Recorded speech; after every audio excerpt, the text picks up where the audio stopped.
Munini wa President Rigathi wa gachagua ni athiite na mbere na kumatia ndugu ya bururi wa Kenya na bururi wa Colombia na kuria hathiite icera riake ria gibururi gukiri uguo Munini wa President athiite na mbere na kuria bururi ucio witikire kuhimbiria njira njeru ari hamwe na gutigirira ati ni twanyitana tuta bururi wa Kenya na Colombia hari gutigirira ati kahua karia gakoragwo gagikurio guku bururi-ini nigakorwo ari ga kiguni na makiria kuri arimi kuri uguo gachagua ni atariria ati kahua karia gakoragwo gagikurio bururi-ini wa Kenya kahua gagikiro kia iguru na kuria athiite na mbere na gutugiria arimi kuma guku bururi-ini akiuga ati kahua gaka ni kaguni gukorwo gakiendio to guku bururi-ini indi nginyanagia nja ya bururi wa Kenya akiuga ati ni kega gakunywo nginyanagia ni bururi wa Colombia. Gachagua ari bururi-ini ucio ari icera-ini riake ria gutigirira ati ndugu njega gatagati ka mabũrũri maya meri ni akorwo ikinyitirio thing'a makiria.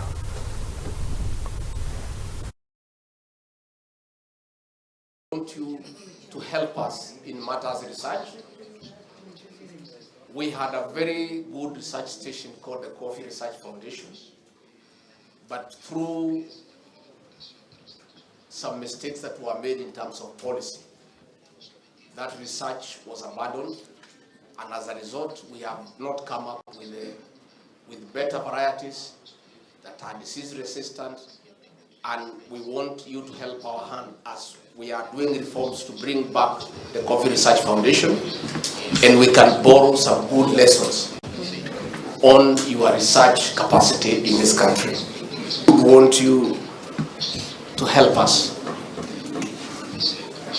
on organizing a similar organization like your federation. Because in Kenya we have cooperative societies, many of them, and sometimes they pull from different directions. And therefore we don't have negotiating power.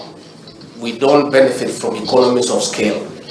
We are amazed that you have been able to bring 540,000 coffee farmers under one federation.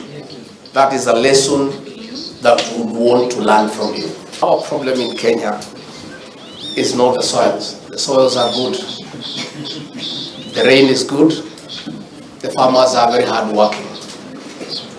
But the people who buy our coffee have denied us access to the world market.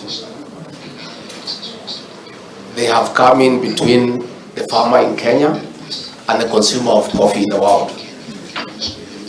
Our struggles to penetrate the market have been very difficult.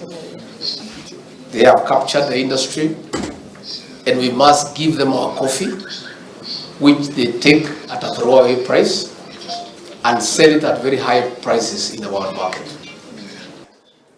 En eso estamos totalmente alineados con la visión del señor presidente de la República de Colombia, el doctor Gustavo Petro.